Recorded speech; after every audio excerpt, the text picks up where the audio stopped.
Hi student, welcome to CBSE Vijay channel. और मैं पढ़ाने जा रही आपको संस्कृत, जो कारक विभक्ति कारक प्रकरण में पढ़ा जाता है। तो मैं आपको ये 6 से 10 तक के लिए ये अवेलेबल है और कोई भी इसको पढ़ सकता है। तो ऐसा नहीं है कि ये छोटे क्लास के लिए है, बड़े क्लासों के लिए भी बहुत आसानी से समझ में आएगा। मैं सिंपल तरीके से समझाऊंगी। आगे बढ़ने से पहले मैं आपको कहना चाहूंगी कि वीडियो को लाइक सब्सक्राइब करना बिल्कुल ना भूलें। तो आइए हम पढ़ते हैं बिना देरी किए हुए। कारक प्रकरण में सबसे पहले यही क्वेश्चन पूछता है 10 या 12 क्लास में पेपर में ये पूछा जाता है कि कारक में कौन सी धातु है या कौन सा प्रत्यय है। तो इसमें हम जानेंगे कि कारक प्रकरण में क्रिय धातु द्वारा लूण प्रत्यय लगा है और तब बना है कारक। तो आइए कारक का अर्थ जान लेते हैं। विभक्ति को ही कारक कहते हैं, विभक्ति को ही कारक कहते हैं, कोई कारक दूसरा नहीं होता है। कहा भी गया है कि क्रिया जनत्वम कारकत्वम, अर्थात जिसका क्रिया में अन्वय होता है उसे ही कारक कहते हैं। अर्थात संज्ञा या सर्वनाम के आगे जब ने को से आदि विभक्तियां लगती हैं तब उसका रूप ही कारक कहलाता है।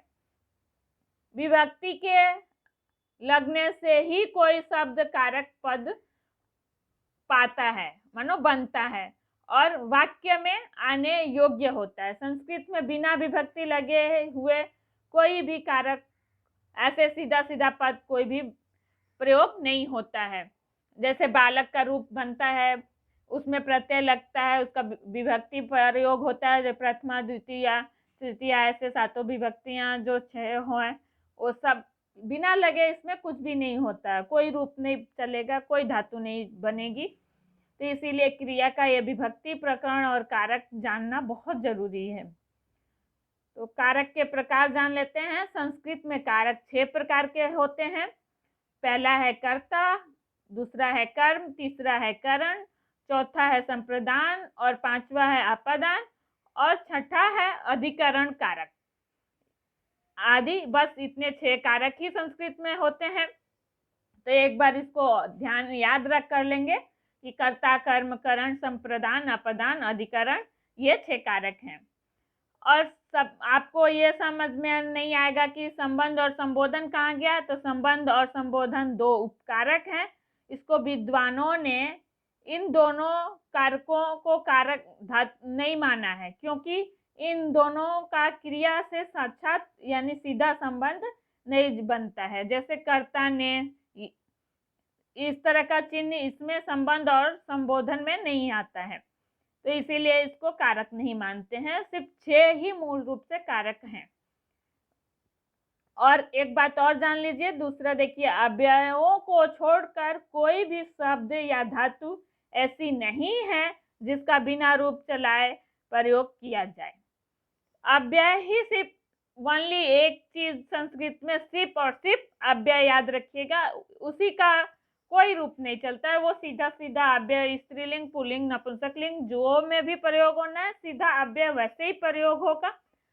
पर धातु और कोई भी संज्ञा सर्वनाम हो उसका रूप चलेगा, तभी जाके किसी भी वर्ड में प्रयोग होगा।